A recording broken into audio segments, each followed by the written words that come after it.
Welcome to the 2020 Summer Sock Knitting KAL from B.Hooked. Today we're moving on to section 2 of the pattern, where we'll add a little placeholder for the afterthought heel and move into knitting the leg.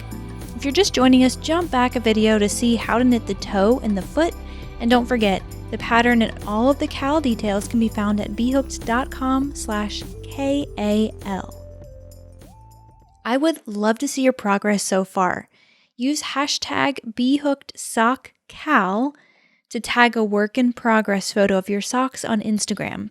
At the end of the KAL, I'll randomly contact one person via Instagram messages who shared a photo so I can send them a B.Hooked shop item of their choice. Alright, last week you were tasked to finish knitting the foot of the sock, and here's what it'll look like when you do. Now, an afterthought heel, as the name implies, is added after the fact. So after we knit the leg and bind off, we'll come back to knitting the heel.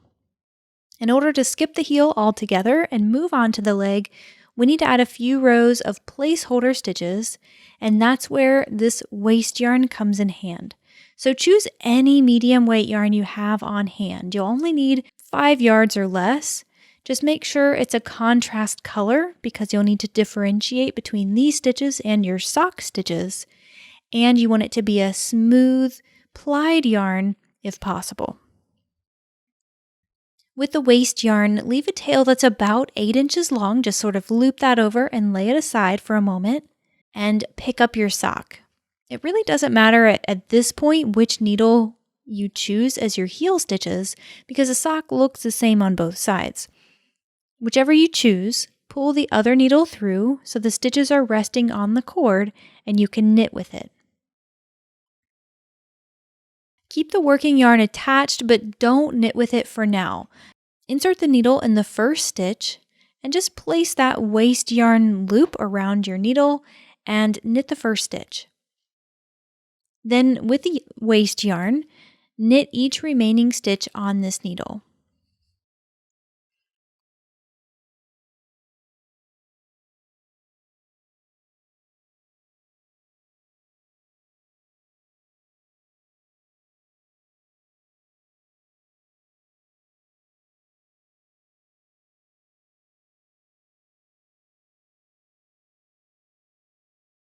Remember, we're working in rows for now, so when you knit all the stitches from this needle, flip it over. Then with the same free needle and the waste yarn, purl all the stitches on the same needle.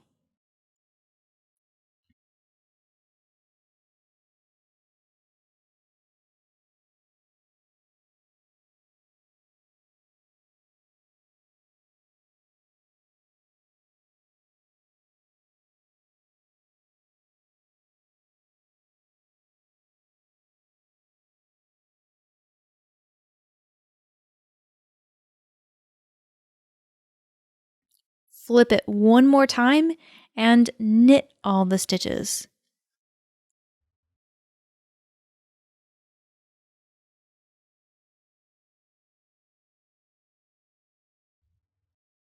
This makes 3 rows of stockinette stitch, and that's all you need to place the afterthought heel.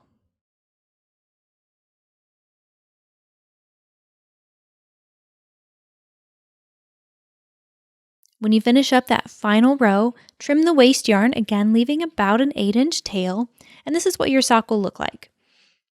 Now there's just one more thing we need to do before we can pick up and start working with the working yarn in the round again. We need to first shift all of the heel stitches on the opposite needle since we flipped it. So orient your sock so it looks like this, and simply slide the heel stitches from one needle to the other.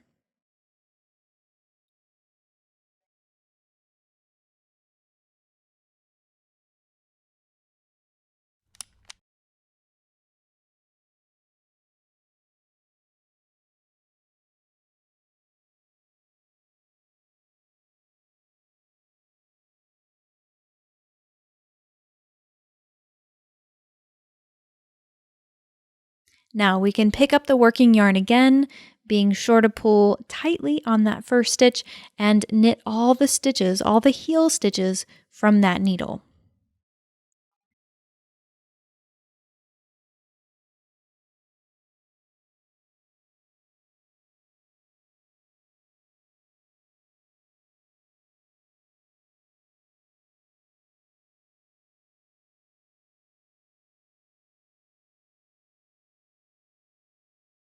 As a side note here, the first stitch and the last stitch on this row will be really loose because the ends are sort of just hanging there.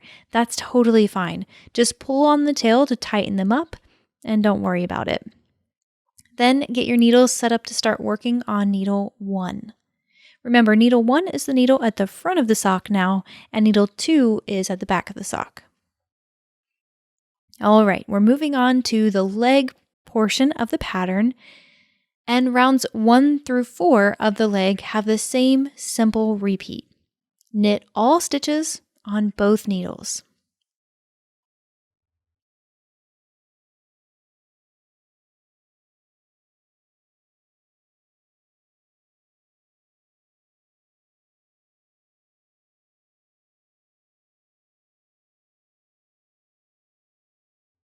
That'll give you just a little section of stockinette stitch before we start on the rib pattern for the leg.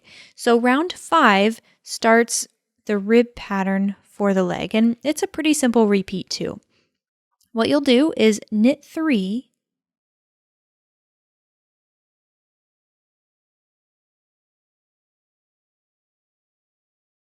purl 1. And you'll just repeat that for the remaining stitches on this needle.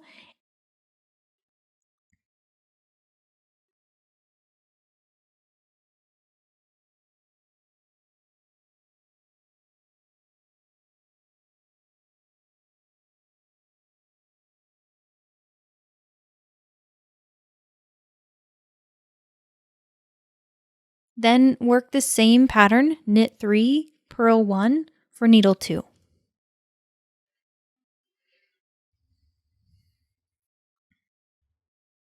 To finish the sock, check your pattern for the length of the leg. It'll be different for each size.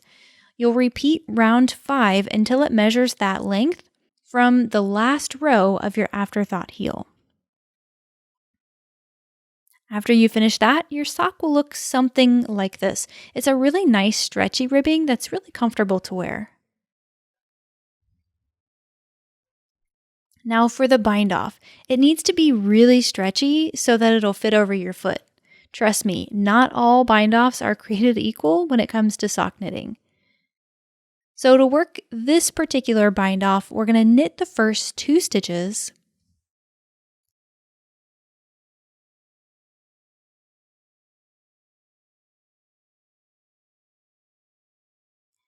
Then slide that needle under both of them so you can knit through the back loop. Now, I'll be honest, this can be a little fiddly. Sometimes that wrapped yarn will just fall off the needle before you can sort of knit it through. Just keep a nice loose tension and reserve this section when you have a little more patience and you can devote your full attention to it. Knit the next stitch.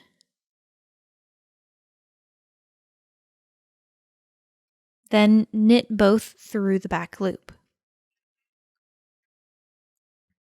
Now the next stitch is a purl, and we want to keep our pattern consistent, so go ahead and purl that one.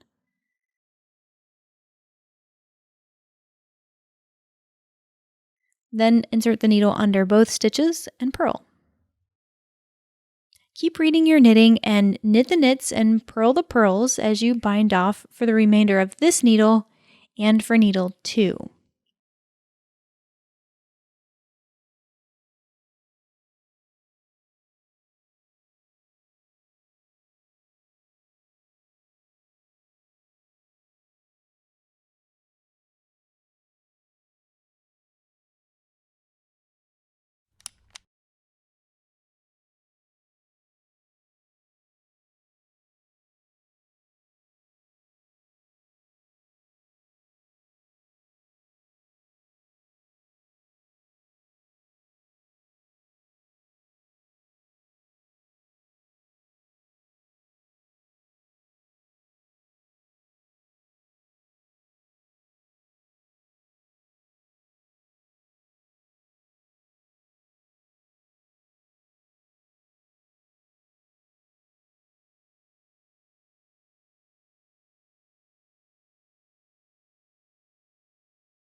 When you have only one stitch remaining on the needle, trim a nice long tail, loop it through, and secure it. We'll come back to this in the next section of the pattern where we talk about weaving in all of these ends and finishing it up.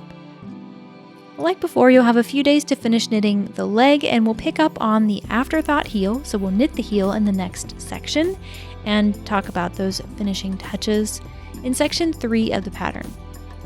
Be sure to hit the subscribe button so you don't miss that tutorial, and I'll see you in the next one.